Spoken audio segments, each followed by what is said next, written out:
یہ بھی تو ڈی این اے ہے نا بھائی, یہ ٹیسٹ نہیں ہے. نبی آدم نے 1400 سال پہلے ڈی این اے ٹیسٹ بتا دیا. ہاں جی, کون کس کا ہے, علی کی محبت بتا دے گی. کون بتائے گی جی, بولو.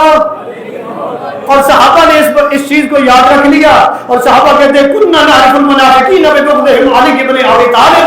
کہتے تھے صحابہ کہ جب ہم نے دیکھنا ہوتا تھا کہ منافق کون ہے, ہم علی کا ذکر چھیڑ دیتے تھے. اگر خوش ہوتا تھا تو مومن ہوتا, اگر ماتھے پہ بر آتا تو منافق ہوتا. سارے بولے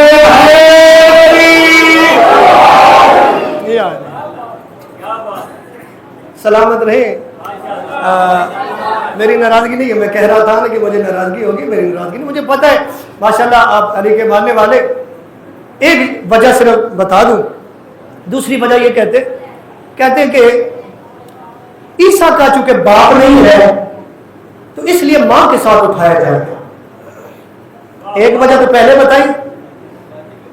ایک اور باپ والے بھی ہیں, اب اتنا ٹائم نہیں کہ میں باپ والے کا بھی ذکر کروں. ماں کہی کہتے ہیں کہ جی عیسیٰ کے چونکہ ماں ہے اور باپ نہیں ہے, اور قرآن میں ماں کے نام سے پکارا بھی کیا ہے, ذکر بھی کیا ہے, اس لیے وہ ماں کے نام سے, سبھی ماں کے نام سے. اچھا جی, ہو سکتا ہے کہ قول ضعیف موجود بھی ہو, لیکن چلو آئے ہم کر لیتے ہیں بھائی. اگر عیسیٰ کا باپ نہیں ہے, ماں ہے, مان لیتے ہیں ماں کے ساتھ اٹھایا جائے گا. لیکن گڑبڑ تو پھر بھی ہو گئی. عیسیٰ کی تو ماں نہیں ہے, لیکن ہم دیکھتے ہیں آدم و حوا کی تو نہ ماں ہے نہ باپ ہے, پھر انہیں کیسے اٹھائے گا اللہ؟ ہاں جی, انہیں کیسے اٹھائے گا؟ یا تو انہیں اٹھانے ہی نہیں ہے, یا پھر کوئی ایسا فارمولہ ہے کہ کام عیسیٰ کا بھی آسان ہو جائے, آدم و حوا کوئی ایسا تو فارمولہ ہو نا. اور دوسرا یہ جو ماں باپ ہے یہ تو نسب ہے نا, رشتے ہیں. اور خدا کہہ رہا ہے قرآن میں فَإِذَا نُفِخَ فِي الصُّورِ فَلَا أَنْسَابَ بَيْنَهُمْ, کہ جب اس وقت کو یاد کرو کہ جب سور پھونکا جائے گا یہ نسب کے رشتے ختم ہو جائیں گے. اللہ کہہ رہے یہ تو رشتے ختم ہو جائیں گے. یہ ماں کے ساتھ اٹھانا, باپ کے ساتھ اٹھانا, گڑبڑ تو پھر ہوگی. پھر کوئی ایسا فارمولہ تو ہونا چاہیے نا کہ ماں والا بھی اٹھے, باپ والا بھی اٹھے, یا جس کی ماں نہیں ہے باپ نہیں ہے وہ بھی اٹھے. تو اللہ نے قرآن میں وہ فارمولہ دے دیا ہے, یوم ندعو کل اناس بامامہم. اس دن کو یاد کرو کہ جب ہر انسان کو اس کے باپ اس کے امام کے ساتھ اٹھایا جائے گا. بھائی مانتا ہوں عیسیٰ کا باپ نہیں ہے, مانتا ہوں جناب آدم و حوا کے ماں باپ نہیں ہے, لیکن سبھی کے امام تو ہے نا.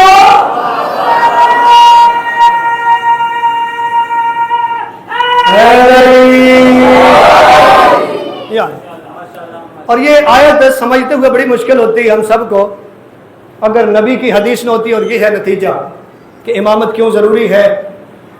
امامت ایمان ہے, ولایت ایمان کا حصہ ہے, 12 کی خلافت ایمان کا حصہ ہے.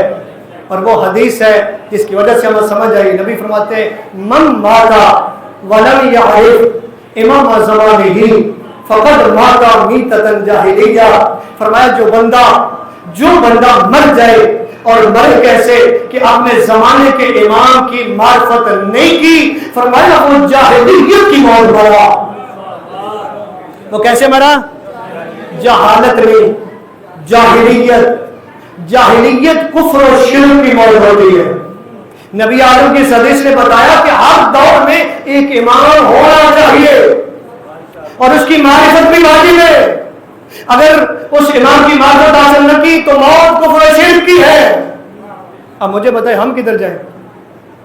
اب ہمیں تو ماننا ہوگا, لیکن کیا بتاؤں آپ کو کتنا بڑا آپ کا مقدر ہے کہ اللہ نے آپ کو تو ایک امام دیا ہے جو بڑا ہیوٹ میں رہتا ہے. شاید لوگوں کو پتہ نہیں ہے نا, اس لیے لوگوں کا کوئی ایسا ہے نہیں اس دور میں, انہوں نے کہا سبھی کے یہ نکاح کر. کیا کر دو؟ سبھی کا, کیونکہ اللہ نے ہمیں ایسا امام دیا, ایسا امام دیا جس کے بارے میں روایات ہیں کہ وہ اس دنیا کو عدل و انصاف سے بھر دے گا. نبی فرماتے ہیں, اگر یہ بھی اہل سنت کی کتابوں میں حدیث موجود ہے کہ اگر اس دنیا کی ایک دن زندگی باقی ہو یعنی اس دنیا کے ختم ہونے میں ایک دن رہتا ہو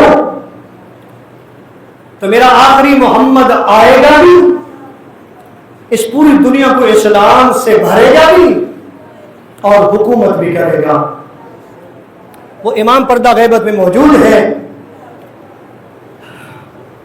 جہاں اس دنیا کو دیندار بنائے گا، وہاں جس گھرانے کو ہم رو رہے ہیں نا، ان کا ایک ایک کر کے بدلہ دے گا۔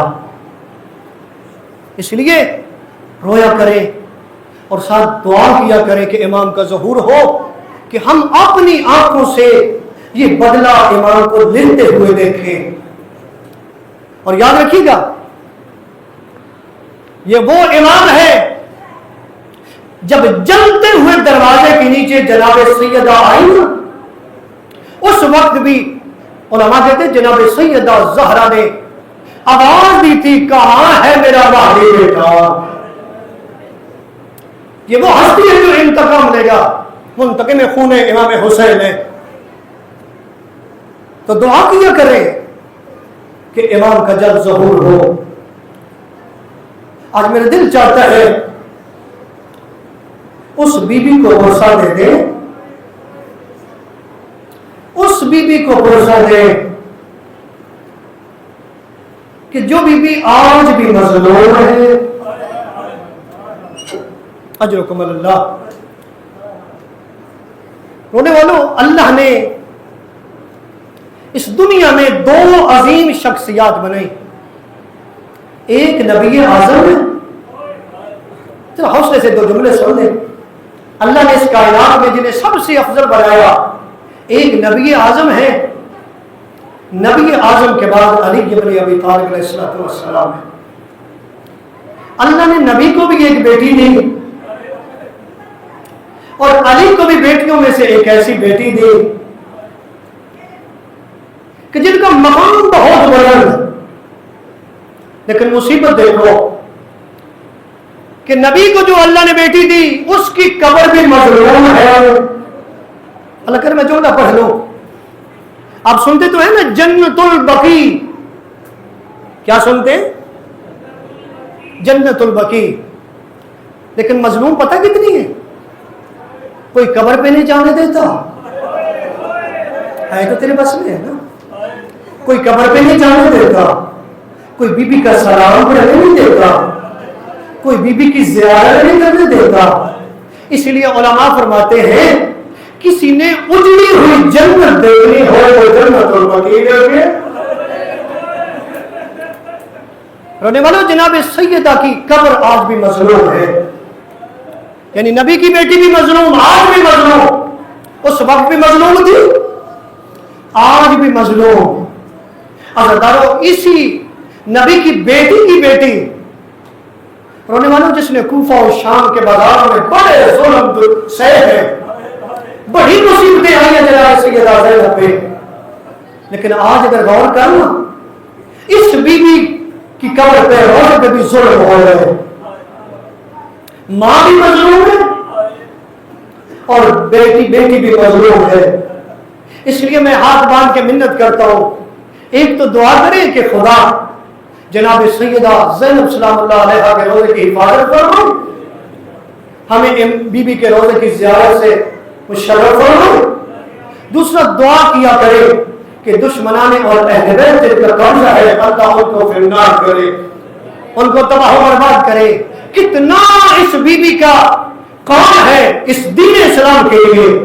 علماء فرماتے ہیں کربلا میں دفن ہو جاتی اگر زینب کا کردار نہ ہوتا۔ تو چھوٹا کردار نہیں ہے، آج پرسہ دینا جناب سیدہ زینب کو، اس بی بی کو جو شریکت الحسین ہے، اس بی بی کو پرسہ دینا ہے کہ جس نے اپنے دو چھوٹے چھوٹے بچوں کو، جن کی چھوٹی چھوٹی اولاد ہے، جس نے اپنے چھوٹے چھوٹے بچوں کو حسین پہ قربان کر دیا، جس نے اپنے چھوٹے چھوٹے بچوں کو علی پہ قربان کر دیا۔ اور عزیزانو، پردے کے اندر میری ماں بہنیں آئی بیٹھی ہوگی، جو ماں ہوتی ہے نا، کچھ بھی ہو جائے بچوں سے بڑا پیار کر دی ہے،